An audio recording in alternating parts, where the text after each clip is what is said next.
So there is a cost to get in and very much a time commitment. There's all kinds of places we can put our money, and now people are utilizing franchising as one of those places.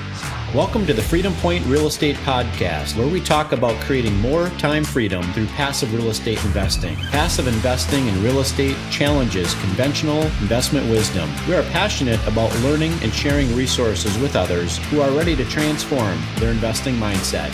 Quick disclaimer as always, I am not a CPA, I am not an attorney or a financial advisor. This is not financial advice, not telling you or anyone else what to do. The views and opinions expressed in these podcasts are provided for education and informational purposes only and are not necessarily the views of my employer, ADP. I'm glad you're here. Now let's dig in. All right. Welcome back, everybody, to the Freedom Point Real Estate Podcast. Thanks for jumping into another session today. I have a very exciting guest with me today, Trent Halvorson from FranChoice. I got to know Trent about, maybe 10 years ago now is when we first met. We've stayed in contact and have connected ever since. Both of us have backgrounds in the franchising industry, which is kind of what brought us together in the beginning. Trent is the VP of Franchisor Relations at FranChoice. FranChoice and their consultants have helped over 50,000 individuals at this point identify and investigate the perfect franchise for them. As the VP of Franchisor Relations, Trent oversees the evaluation process the company uses to select new franchisors to work with. And he also works with existing franchisors to help improve their overall results with franchise. So that said, Trent, anything else that you'd like to add? And for the record, welcome to the show. Thanks for having me. No, you hit it spot on. Great. Perfect. Well, just for those that might be listening today that have never heard FranChoice before, can you give us a little bit of a breakdown of the organization and its mission to help individuals find successful paths in franchising? Yeah, absolutely. We have 85 super talented consultants. They take individuals or groups that are interested in business ownership, but have no idea what type of business they want. They'll take them through 6, 8, 10-week journey around finding characteristics that they're looking for in business. Then they start the fun work of going out and looking at franchise opportunities that match those characteristics. And lo and behold, several of those individuals or groups end up moving forward with a franchise.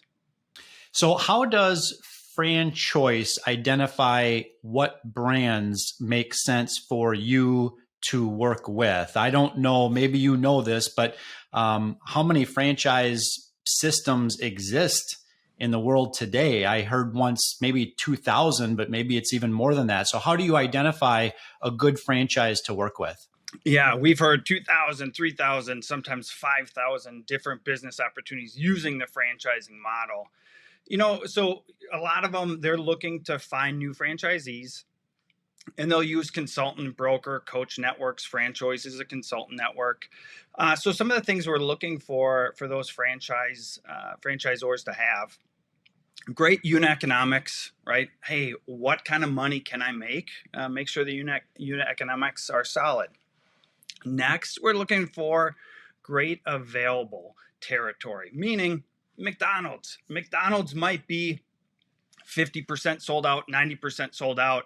We're looking for those franchise systems that still have a lot of green area that they're looking for franchisees across the US. So that would be number 2. Second, they have to have a solid sales process, meaning they're going to take candidates through a sales or discovery educational process. And we want to make sure that can be done in about 4 to 6 weeks. You're going to learn a lot. But it has to be very systematic to learn about the opportunity in order to make a decision at the end of the process. And then lastly, we're looking for strong validation. We want happy existing franchisees in that organization to make sure it's solid. So they're with respect to a brand, a franchise brand, do they really have kind of one of two ways they can go? They can either try to identify potential new franchisees to bring into their system on their own, or they can bring on somebody like FranChoice, for example. And FranChoice is largely tasked with the responsibility to help that brand grow by bringing in new potential franchise owners. Is that fair to say? Yeah, we're a marketing arm, right? You can do organic lead generation. You can go out and invest in PR firms and other marketing firms to get leads. We would be one avenue of lead generation for franchisors. Great.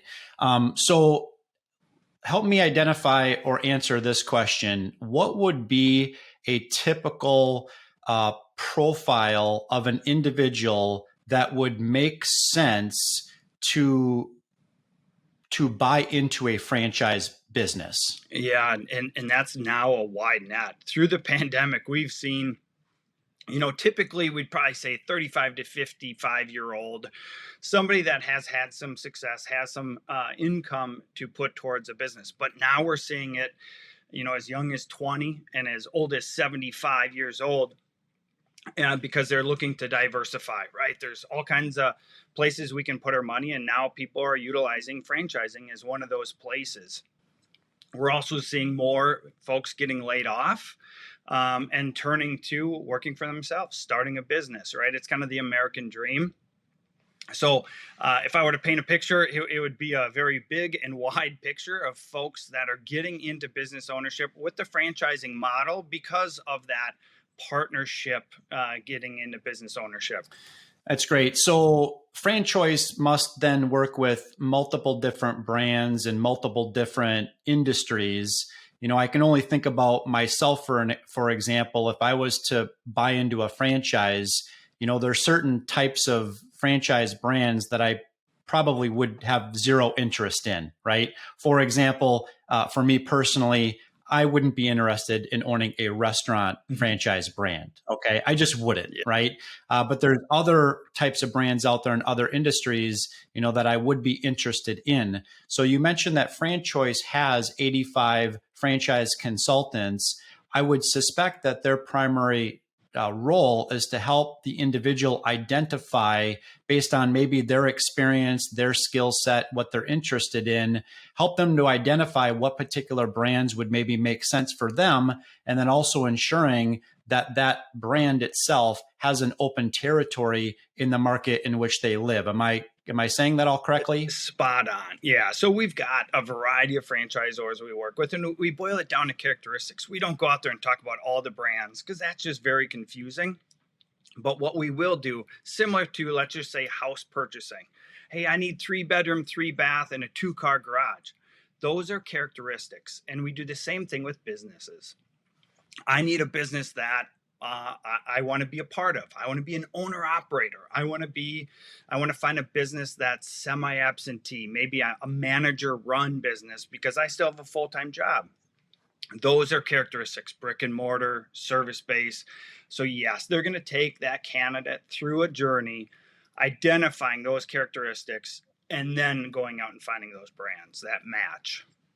What would you say is the average number of new franchise owners that get into franchising as more of a side hustle?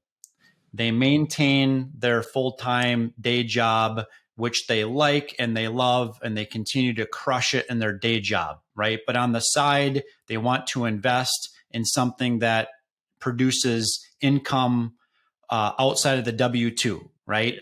What percentage roughly of new franchise owners don't get into franchising by literally divorcing the W-2, but rather they get into franchising as more of a side hustle, a supplement to what they're currently making in their day jobs? Yeah, I would say that's about 60%. Right. And that might be a spouse is getting the business for their other spouse to kind of operate full time. It could be son or daughter, or they're completely hiring a manager to run, but keeping that job. And it might be keeping the job for the next 5 or 10 years, or it might be keeping that job for the next 12 months. We've had businesses take off so fast that all of a sudden they're putting in 2-week notices because they're ready to say, all right, I like this lifestyle better. Sure. I would think that, and maybe you can provide some more color here, but I would think that depending upon the actual franchise brand itself, some brands might be or might require more active ownership or active operations versus other brands maybe are a little bit more, call it semi-passive in terms of how much involvement the business owner, the franchisee, needs to have in the day-to-day operations of that business. Is that fair? Oh, absolutely. And I think oftentimes those owner operators are kind of setting the standard to say, hey, we want to make sure that the business gets off on the right foot. So we need you full-time effort, right? We're going to need you to understand what the market is, the lay of the land, the competition, make sure your employees and staff are operating to capacity. But most of those brands, year 3, year 5, start to have a opportunity for folks to work their way, out of the business to work more on the business and not in the day-to-day operation. Sure. There's when individuals think about starting a business, okay, they really have a couple of different ways they could go. They could either choose to start a side hustle or a full-time business on their own, or they could look into buying into the playbook that already exists with a well-established or emerging brand. What would you say for the average individual out there that does not currently own a business but is interested in getting into small business ownership?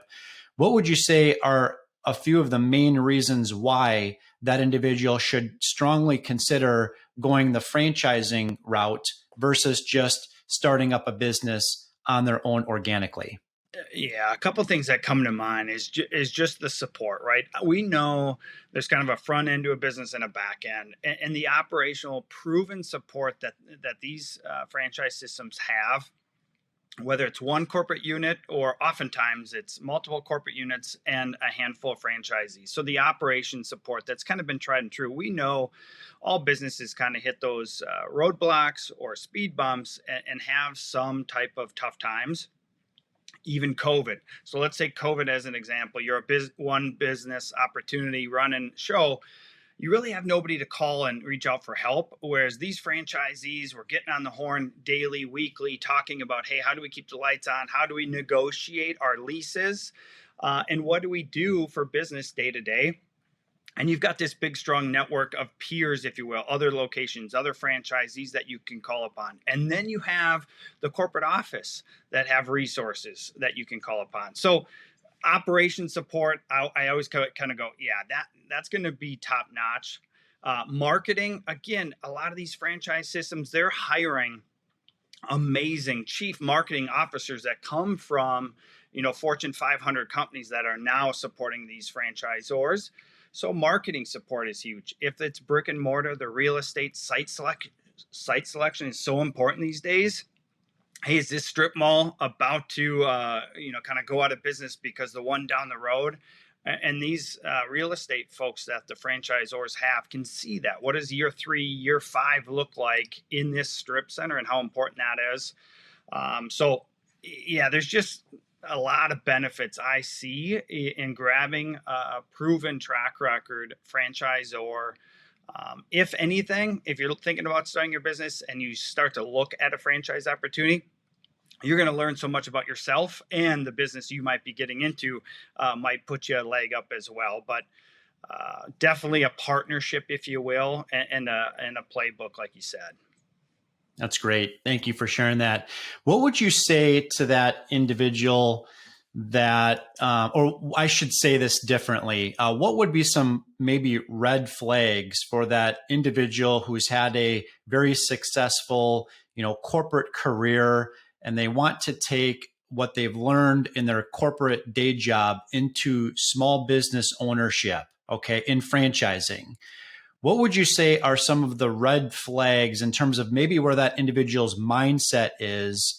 They've been busting it for 20, 30 years in corporate America, and they've got that corporate America mindset. And now they're making this transition into small business franchise ownership. What would you say are a few of those mindset transitions that that individual needs to be on the lookout for to ensure that they're setting up themselves for success in franchising? Yeah, I often say, even my friends asking, franchising is two things up front. It's time and it's money, right? So there is a cost to get in, and very much a time commitment. So I think sometimes corporate America, maybe nearing retirement or saying, "Hey, I'm going to take my money, a chunk of money, and stick it in something."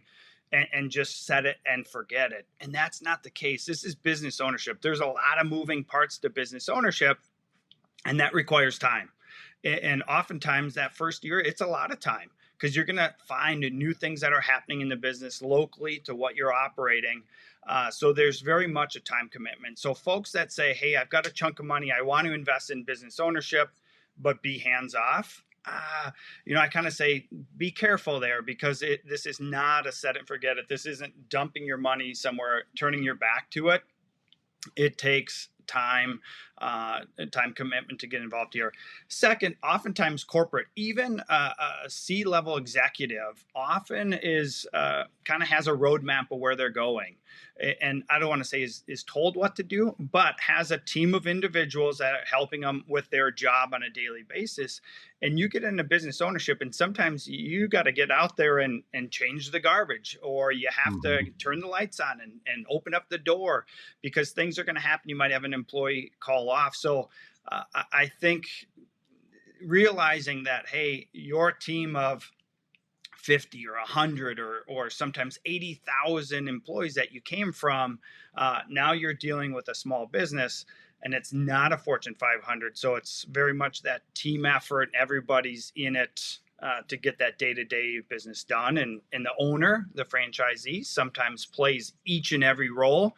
So if you're not committed to doing that, kind of a red flag. Yeah, no, good points there. What would you say are maybe one or two of the most challenging things that you see new franchisees that are getting into the business for the first time? What are a couple of those greatest challenges that they have? I know you mentioned, obviously, the investment of time, but if you've got a franchise owner that has some discretionary time, Yep. and they maybe want to, slowly move out of their corporate jobs and into franchising ownership, they've obviously already made that commitment to invest time. But Yep. what would you say are maybe one or two of those greatest challenges that the new franchisee has in year one? Yeah, I think it's that establishing culture and just kind of getting that team all on the same page, right? And they've invested the time and money into this business. Now they've got the variety of employees they're going to have. More than likely, some don't have many employees, but for the ones that do have employees, it's like, hey, you might have 5 or 10 employees. So you're establishing the culture, you're setting the tone. Maybe it's kind of even putting in that mission and vision statement with these employees, that now they're part of your team, and really getting everybody to move forward to the same goal, you as the franchisee. And that's different in a smaller environment than maybe where they've come from. So it's a little bit mind shift for them to try to build their own culture, if you will, and motivate. We know right now staffing, for the most part in most industries, is tough. And that you have to get out there, meet people, and keep employees happy, because truthfully, they're probably looking over the fence every day to see what their friends are doing, their neighbors are doing, or they go into a store and they see that it's a lot of fun there, and folks might jump ship. So staffing and kind of just creating that culture for a lot of opportunities is that number one hurdle they're going to face, in that year one. Sure. As you know, I've been connected into the franchising space for over 2 decades now myself. And I've seen franchisees that have had, a higher or lower degree of success, right? What would you say are a couple of those highest and best skill sets that if an individual possesses these, one or two highest and best skill sets, the chances of them being successful in franchising is higher versus maybe lower?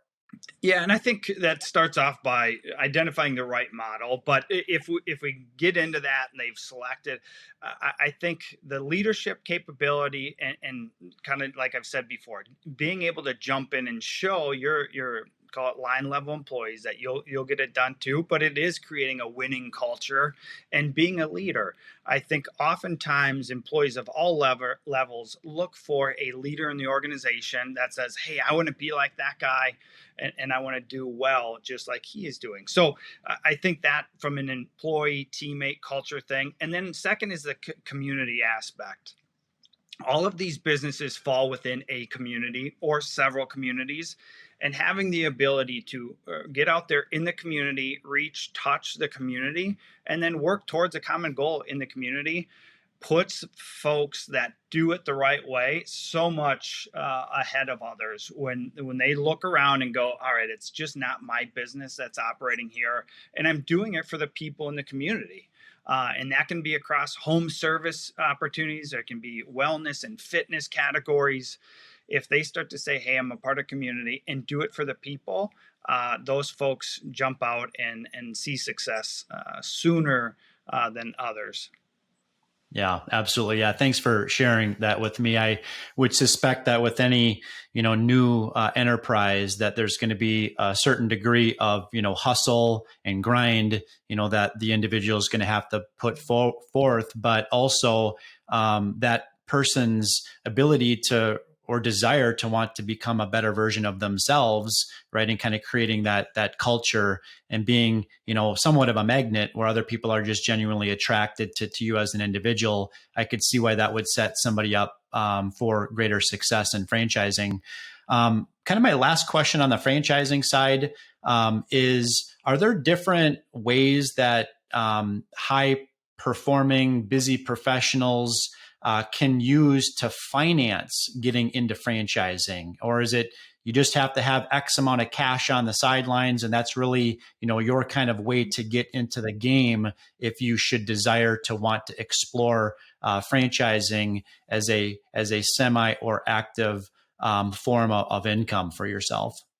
Yeah, all kinds of ways. And we have some financing partners that have all kinds of ways to fund it, from 401k rollovers to SBA loans to cash. There's all kinds of ways to fund these.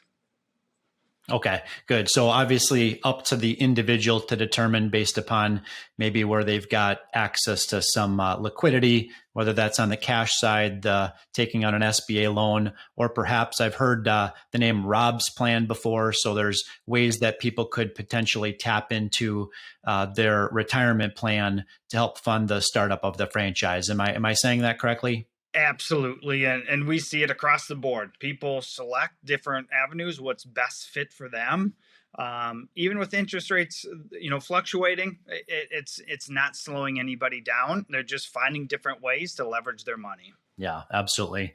Well, I'd like to transition into kind of what your personal journey has been in transitioning, from your kind of previous investing, trajectory versus maybe what you've kind of been up to, as of late. So can you kind of share maybe how maybe your mindset has shifted in terms of kind of the way that you previously thought about investing and maybe the way that you think about it today? Yeah, absolutely.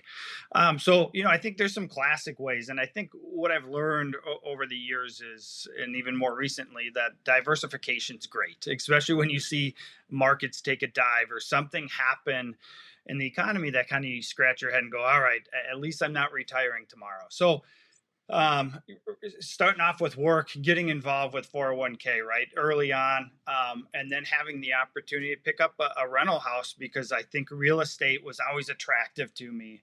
And in my 20s, having the opportunity to pick up a rental house was great until it's not. And I think there's some advantages to having rental property, but I think big picture and long term, when you have it for 12 years, the phone calls that happen, and it's always when you least expect it. But managing rental property was something I did for 12 years. I was able to sell that and then start to look at more recently some what I'll call passive or less involved opportunities. So kind of the gamut, where I think I sit today is diversification is great. as you start to say, hey, where am I putting a chunk of money that will be used when I can kind of hang up the work shoes? Yeah, no, that makes sense. I'm a huge proponent of diversification, myself as well. So, whether that be, stocks or bonds or, real estate. But if an individual is interested in investing into real estate, they really need to, make a decision before they decide to plunge in. Are they interested in doing it on the active side, versus the passive side, or perhaps maybe a combination of the two? Most people that are listening to this podcast know that I was in the active real estate world for a while. It sounds to me like you've got a background in that as well. But once I kind of got a little bit of a taste of some of the, returns and opportunities that existed on the passive side, where I wasn't the guy swinging hammers on weekends and dealing, with trash and plugged up toilets and, phone calls at 2 o'clock in the morning. I was completely sold, on the passive side. So if you had $1 million in cash sitting on the sidelines or tucked underneath your mattress at home, and maybe you do, I don't know, where would Trent put that money? I mean, with the diversification in mind, how would you split that cash up into different investments? Yeah, and that's a great question. If my dad listens, he's going to chuckle, being a math teacher for 40 years. So I think where I'm at now, even at my age, I would look for more passive opportunity, and within a passive multifamily real estate specifically, even there's diversification in there, just not putting $1 million into one project, having the opportunity to split that up between different groups and between different markets, because I think real estate even is market specific at times. So I think because I've got some of the other, I'll call it more stable investments, whether that's stock that might say, hey, that's 8 to 12%, the 401k, that's probably heavily on stock as well, that I would look more in the real estate play, because it is, for me, it's been a very steady, great return opportunity. So $1 million to me today would go into a passive multifamily, but split up amongst groups and projects and even markets of the real estate. Yeah, that's a great point. I'm glad that you highlighted that you would diversify into different markets, that you wouldn't put all your eggs in one particular real estate basket. I'm a huge fan of diversification, in different asset classes, obviously different market locations, those types of things. So thank you for highlighting that. You might not have an answer to this question, but I'm going to ask it for you anyways. So you can hand in your get out of jail free card if you don't want to answer what I'm about to ask you. But from a financial perspective, can you tell our audience about the worst investment mistake that you've ever made so far to date? That was getting into what I believed was going to be the company for my kid. I've got 3 young boys. I've got an older daughter and I've got 3 younger boys. And I'm like, hey, I'm going to start a landscaping business that when they turn 16, 17, 18, when they start looking for that job, it's going to be perfect. It's going to be primed. It'll be about a 10-year-old company, a lot of good customer base. So started that, bought a lot of equipment and trailers. And then I had a few folks working for me, and then they weren't. And therefore, hey, I had to hop on a mower a couple times. I had to hop on an aerator for a while. And that's where I kind of scratched my head and go, I got to get out of this, right? And thankfully, I was able to without too much of a financial loss. But it was one of those things. And even thinking, hey, I'm in the franchising space. I could have got the playbook opportunity too, but kind of thick-headed, thought I could do it on my own, and said, geez, I've got 10 years to get the business up and running and solid for the kids. Financial loss and a lot of headache and painful lesson learned there.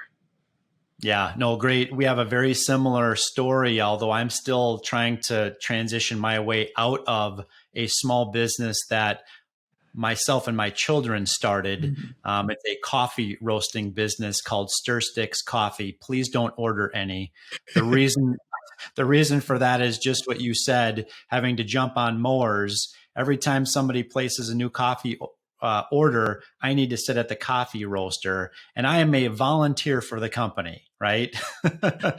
So, and that business has largely gone completely full cycle. We're kind of at the point after 4 years. It's probably time for us to start kind of ratcheting down that business. So yeah, I appreciate you sharing that story with me. So if you could go back, and speaking of our children, I know you've got 3 boys, right? Yep. Yep, I've got 3 boys, right? So if you could put yourself back into, kind of their age. So I guess if you could give your 18-year-old self Yep. one piece of investing advice, what would that be? Man, I think to me, and again, my dad's going to cringe on this one. I'm a big risk reward guy. Whereas he's like, hey, just 8%'s great. And it is, right. I'm not saying 8%'s not. And he's okay with money in the checking and savings account. And I am too. But I think risk reward. So finding those opportunities that might be able to outperform the stock market at 18 because of that money and compounding interest factor of time, what you can do at the age of 18. And you might have to say, all right, I'm going to chalk up a couple losses and I'm going to prepare for that. So I'm not going to do everything in one basket like kind of we talked about. But I think I would say risk more at that younger age, maybe not risk all, but risk more just because of what that can do long term for you. Yeah. And you mentioned the risk adjusted side, and, kind of taking, that risk adjusted calculated approach to investing. Right. And I am also a huge fan of that. It's one of the primary reasons why, I'm in real estate, why I got into real estate, over a decade ago. Because, having a place to live does meet, one basic human need, right? It's not, I'm not chasing after the shiny new object when it comes to investing. I'm looking to invest into something that's heavily risk adjusted, that I can simply take the approach of spending time in the market versus trying to time the market. So yeah, thank you. And you mentioned the 7th wonder of the world, which is compounding. It's amazing what compounding can do, to investments over a 5, 10, or even a 20-year period. So thank you for that. I'm going to ask you 4 quick questions in rapid succession. So quick answers to these, and we'll get wrapped up for today. Okay. Sounds good. The first question is, what are 1 or 2 ways that Trent uses his talents to give back? Ooh, I'm a huge component. So with that landscape business, we'll just take that one because it just happened last week. A storm blew through. I still have a bunch of chainsaws. Neighbors like, hey, I got a downed tree. Can't get anybody to help. So went over there, and this is a neighbor I don't know personally, but it's through another neighbor. Went down there and tackled the tree, chopped it up, took it away. Still have a couple trailers left, and went. So I am a huge advocate of you got to kind of give to receive. So anytime I can jump in, help a neighbor, growing up, right, it was the whole neighborhood, everybody's helping each other, whether that's shoveling driveways, going over snow blowing a neighbor's driveway that just might not be awake. But I'm a huge advocate of give to receive. Yeah, serving others, absolutely. What's one favorite book or podcast that you would recommend to the listening audience? Oh, kind of going back on that other one, The Go Giver is a great book, and it's just kind of that, I don't want to say the circle of life, but it is kind of like the circle of daily behavior that you encounter, and that aura that you put out in today's life that you kind of get back. Yeah, absolutely. That's a great book, by the way. For those that have not read The Go Giver, would highly recommend you put that on your shelf next. Next question: what is the next item on your bucket list that Trent wants to check off? Ooh, It can be business or personal. we haven't vacationed in about a year, so my wife and I have been talking vacations, and I know you got to treat yourself occasionally. We're honing in on the Maldives, and over the water, trying to find one of those vacations that you can really just unplug and relax and recharge. So hopefully it's some type of tropical fun vacation. Yeah, well, that sounds great. Being that I know that you live in Minnesota, right? there's a few months coming up here after the summer season's over with. That would probably be a good time to go to the Maldives. So absolutely. Absolutely. Good. Well, I appreciate you being on the show, Trent. You provided a tremendous amount, of value to us. I also just want to tell the listening audience that you've really heard a couple of different, strategies here in terms of, what are some investments that you could look to make. I'm a really big fan of the franchising space. So anybody that wants to get into small business ownership, definitely please do check out FranChoice. They've helped over 50,000 people already, since I think, what was it, the year 2000? Yep. Yeah. So 23 years and 50,000 people that they've helped identify the franchising model and getting, invested into a franchise brand. So definitely want to encourage my listeners to connect with FranChoice to learn more. You obviously heard about passive investing in real estate and kind of what Trent's journey was there. So certainly if that's of interest to you, you can head over to our website at startingpointcapital.com.